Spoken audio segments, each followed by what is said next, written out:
Welcome back to Wonderful Radio. For episode 38, we are happy to welcome Ashley, aka Myyuh, who formerly went by the artist name Sweaty by Nature. Ashley resides in New York, working as a writer and DJ. We had the chance to catch up with her to talk more about her artistry and the impact of quarantine, providing new creative perspective. Thank you for tuning in and enjoy episode 38.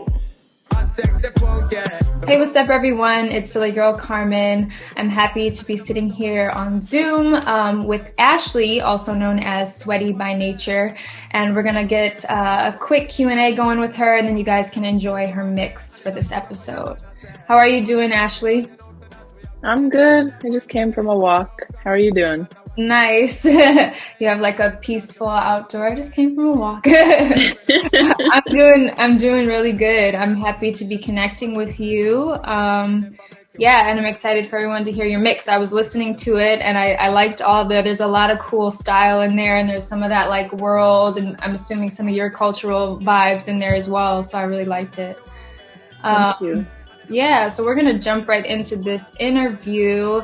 So first question, just so we can get this intro of how this all originated, how long have you been DJing, and what influences or experience led you to start DJing? So I've been DJing for about 4 years now.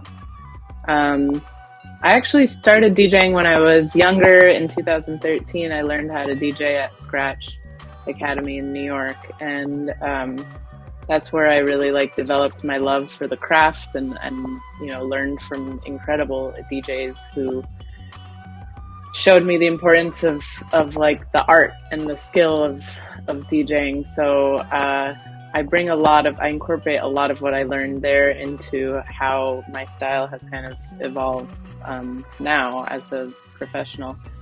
But I've always been a musical person. I grew up playing the violin. I played violin pretty seriously for about 15 years. And I still play the violin, but not in the same way that I used to. I was in, classical world, and that was a big part of my younger life. But it is part of what really brought me into this musical space and introduced my ears to sound in ways that I just probably would not have ever connected had I not had that kind of learning. And I also sing and I play guitar from time to time, and I'm dabbling in production.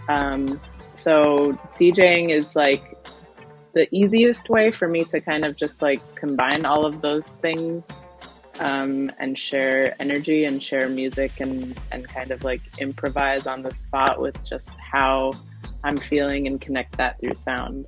Nice. I love that. That's cool to learn that you had the background more formally at playing an instrument. That's impressive. And it would be cool to hear you now make music, incorporate violin into maybe something that's your style now. That could be interesting. I hope so. That's definitely a goal for me. Yeah, that's really cool. Okay, so now that we know a little bit more about your background as a DJ, I love that all of us these days are working in multiple industries and oftentimes across between different creative worlds. I know you are also a writer. Can you tell us what kind of work you do as a writer and maybe bring us into what that side of your life looks like? Sure, yeah. So my writing is pretty multifaceted.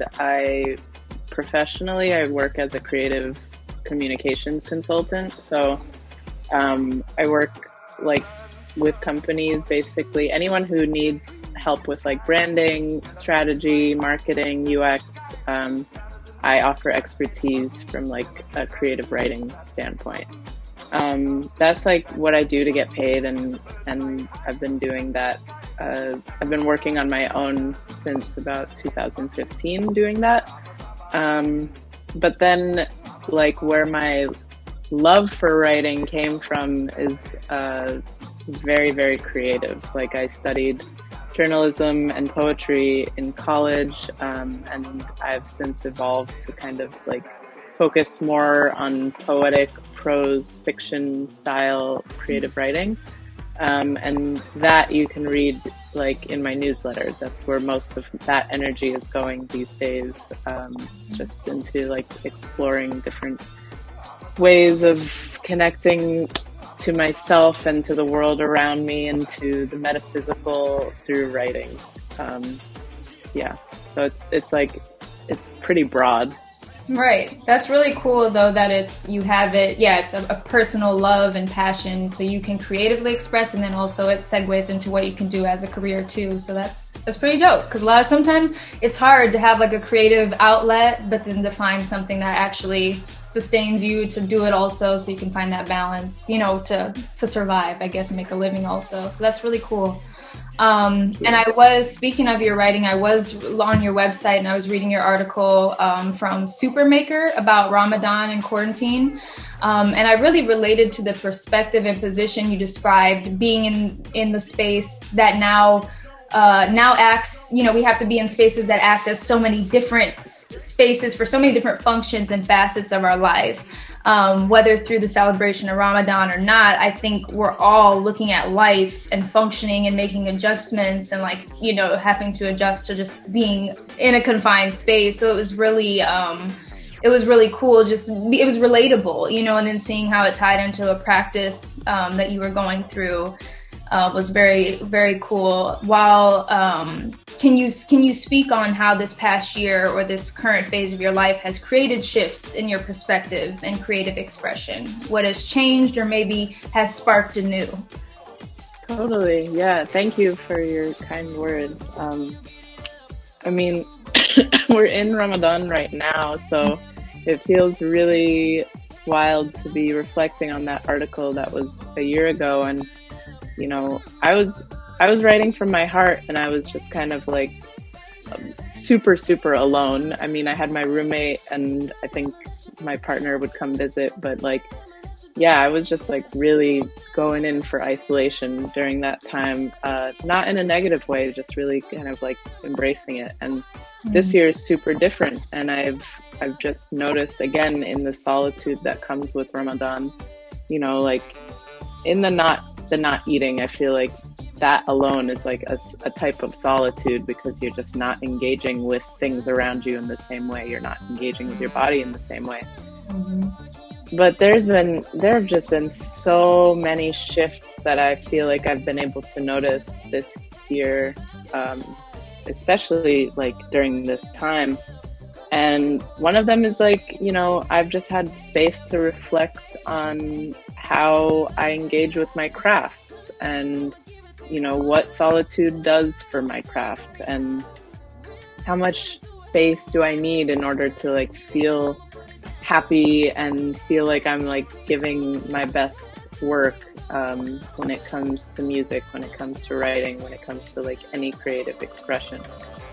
And it's really given me a lot to think about. I'm I'm in the understanding how I want to position myself as a DJ, as an artist. Do I want to go back to clubs? Do I want to do more community work?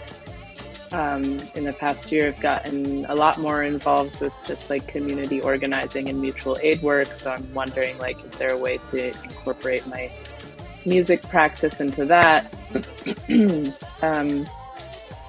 And I'm just trying to be really intentional about it, and not there is a version of myself that I can see experiencing everything that we all collectively went through for the last year. And then also being that I do have extrovert tendencies, feeding off the energy that comes with New York once it starts to really come to life in the summer, which we started to feel last summer, but I feel like this summer will be quite different. And I could see myself easily just being all right, let's go, bring on the world tour. I'm going everywhere. Right. That's very relatable to you saying that, because that's the energy, that balance, I think, for myself too, is okay, yeah, I'm trying to just that time provided a space to get grounded, to get clear, to like, there wasn't a million distractions and places to run. So like, let's get clear. Like, where are we trying to go after this, after the world opens up in a sense? Where do I really want to go? But then also the natural instinct of like, summer's coming, like people are picking up, let me pick it up. I'm going out, Right. these gigs, you know. So it's a balance, and it's just cool to have that perspective. And it's cool that there's a positive out of what a rough year it was for a lot of people. I think everybody kind of was like, that was the positive side, is that it gave you a time to back up and have that perspective. So it's very cool. And I look forward to seeing what creative writing or music comes out of this for you, because I'm sure there's much more that's, creatively come from that. So it is awesome that you're in New York. Let's say pre or post pandemic, what you're looking forward to maybe. Where are some of your favorite cafes or hangout spots, whether it's about the food and drinks or just a great ambiance? Well, I'm like conflicted about giving away my spots because some of them are like really dear to my heart. Mm-hmm. And I don't want them to, like, I want them to be successful, but I also don't want them to be blown up. Show up, right.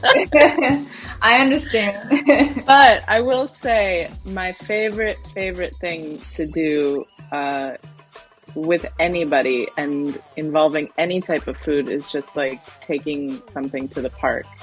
That's something I've really enjoyed, and there are so many spots in my neighborhood that are park adjacent.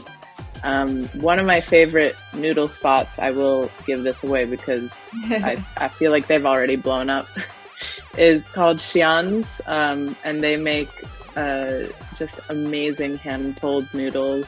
And they're like pretty spicy, and they do them with all kinds of vegetables and meat. So that's a spot I have been like religiously going to since they opened up in my neighborhood. And even prior to that, like I was going out of my way to find them in any neighborhood.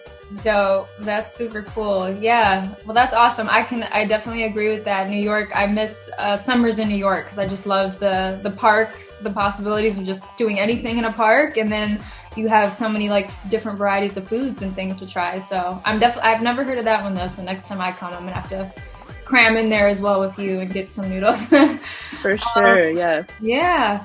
Well, thank you so much. That wraps it up for our interview. Thank you so much for coming on here. We look forward to reading more of your writing and hearing more of your music. And we hope you have a good one. Thank you.